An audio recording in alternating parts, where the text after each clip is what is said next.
নমস্কার, আশা করি সবাই খুব ভালো আছেন। মনের কোণে নতুন একটা ব্লগে আপনাদের অনেক অনেক স্বাগত। এখন রাত্রির 8:45 মতো বাজে। ছেলেকে সাথে করে নিয়ে বেরিয়ে পড়েছি, যাব উড়িষ্যা। জীবনে কখনো আমি বাড়ির বাইরে একা পা রাখিনি, আর আজ পরিস্থিতির শিকারে আমাকে শহর ছেড়ে বাইরে যেতে হচ্ছে একা। আপনারা হয়তো অনেকেই জানেন যে আমার শ্বশুরমশাই মারা গেছেন। গত পরশুদিন মাঝরাতে ঘটনাটা ঘটেছে। ওর পাপা তাই একাই বেরিয়ে গেছিল, কারণ ছেলের পরীক্ষা চলছিল, তো তাই আমরা যেতে পারিনি। আমি আজকে যাচ্ছি ছেলেকে নিয়ে। শালিমার স্টেশন থেকে রাত্রি 9:20 ট্রেন। বাড়ির সামনে থেকে একটা উবের বুক করে নিয়েছি। এখন চলেছি শালিমারের উদ্দেশ্যে। এখান থেকে ভদ্রক যেতে 4 ঘন্টার মতো লাগবে। রাত্রির 1:30 নাগাদ ভদ্রক স্টেশনে নামবো। ওখান থেকে আমার মেজো দেওর এসে আমাকে নিয়ে যাবে। আর ভদ্রক স্টেশন থেকে আমাদের বাড়িটা মাত্র 15 মিনিটের রাস্তা। শালিমার পৌঁছতে আর মিনিট 10 লাগবে। এখন সকাল 9টার মতো বাজে। কালকে আমরা রাইট টাইমেই এসেছিলাম, আর স্টেশনে আমার মেজো দেওর আর ছোট নন্দাই গেছিল আমাকে আনতে। এতদিন পরে বাড়িতে আসলাম, তাও আবার এরকম পরিস্থিতিতে। তাই কালকে রাতে কোনো কিছুই আর ক্যামেরাবন্দি করিনি, সব কিছুই মনের খাতায় তুলে রেখেছি। চলুন আমাদের বাড়িটা একটু ঘুরে দেখাই আপনাদের। একদমই মেন রোডের উপর বাড়িটা। এই যে দূরে যে সিঁড়িটা দেখছেন, এর ওপরটায় রয়েছে এম বাজার। একদম মেন রোডের উপর বাড়িটা, দরজা খুললেই বাস রাস্তা। আমরা সবাই যেহেতু কর্মসূত্রে বাইরেই থাকি, এই বাড়িটায় মা বাবা একাই থাকতো।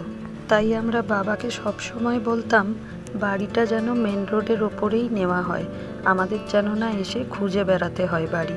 সেই কারণেই বাবা একদম মেন রোডের ওপর বাড়িটা নিয়েছিল। আর আজকে সবই রয়েছে, বাবাই নেই। বাড়ির ভিতরটায় ঢুকতেই ইচ্ছা করছে না, জানেন, মনটা যেন হু হু করে কাঁদছে। আমরা আবার আজকে রাতেই গ্রামের বাড়িতে বেরিয়ে যাব। মানে বাবার যেটা জন্ম ভিটে ছিল, সেই জায়গাতেই বাবার শেষ কাজ সম্পন্ন হবে। এখান থেকে গ্রামের বাড়ি যেতে 1-2 ঘন্টা মতো লাগবে। আজকে রাতটার জন্য ওখানে একটা লজ ভাড়া করা হয়েছে, আমরা ওই লজেই থাকবো। আর গ্রামের বাড়িতে আমাদের শুধু ভিটেটাই আছে, কোনো বাড়িঘর নেই। তাই ওখানে টেন্টের ব্যবস্থা করা হয়েছে, আমরা ওই টেন্টে থাকবো সবাই। এখন 6টা দিন ওখানে থাকতে হবে, তাই সমস্ত কিছু এখান থেকে গুছিয়ে নিয়ে যাওয়া হচ্ছে। নিজেদের জামা কাপড়, শ্রাদ্ধের জিনিসপত্র, ওখানে যে লোক খাওয়ানো হবে তার জিনিসপত্র, সব কিছুই আনা হয়ে গেছে, কিন্তু সবটা গুছিয়ে ওঠা হয়নি এখনো। এই দেখুন, কিছু কিছু করে মাল এখানে বস্তায় করে করে রাখা হয়েছে। কয়েকটা ট্রলিও গোছানো হয়েছে, কিন্তু সবটা শেষ করে উঠতে পারিনি এখনো, জানেন। বাড়িতে এখন লোকজনও অনেক রয়েছে, তাই এতজনের খাওয়া দাওয়া করে জিনিসপত্র গোছানোর জন্য একটু তো সময় লাগবেই, তাই না। বারান্দা দিয়ে এসেই এটাই হলো প্রথম ঘর।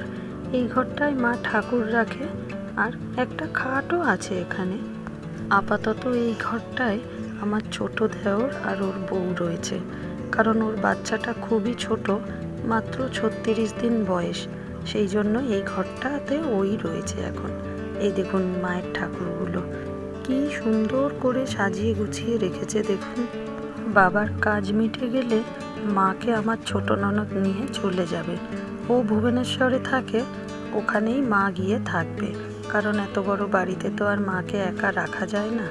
এত বড় বাড়ির এত জিনিসপত্র সব এই ঘরটার মধ্যে বাক্সবন্দি করে রাখা থাকবে, জানেন।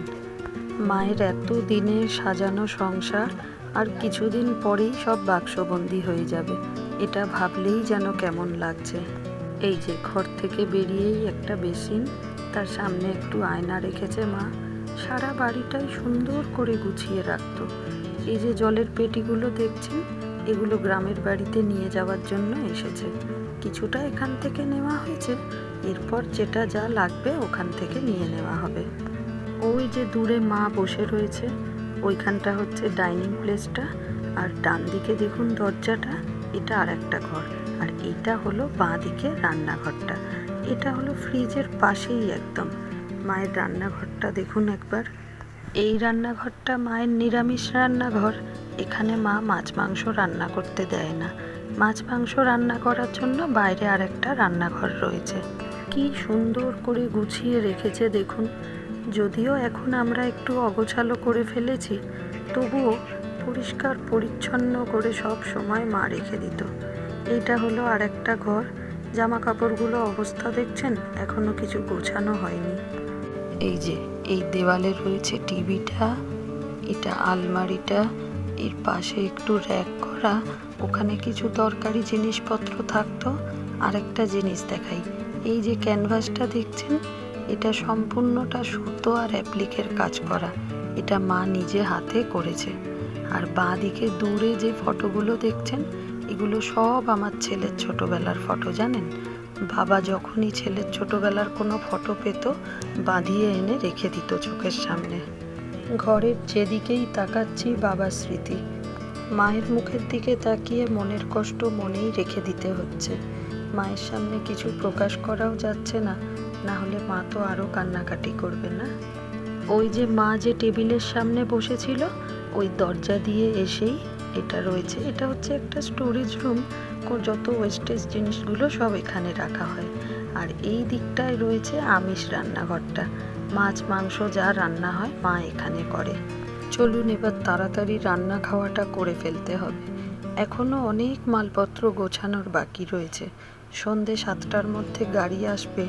2টো গাড়ি বলা হয়েছে, আর একটা আমার ছোট ননদের গাড়ি রয়েছে। 3টে গাড়িতেই হয়ে যাবে আমাদের এত মালপত্র, আমাদের এত লোকজন। চলুন এবার গুছিয়ে ফেলি সব। ভিডিওটা তাহলে আজ এখানেই শেষ করছি। ভিডিওটা ভালো লাগলে একটা লাইক করবেন, কিছু ভুল ত্রুটি থাকলে অবশ্যই কমেন্টে জানাবেন, আর সাবস্ক্রাইব করে পাশে থাকবেন।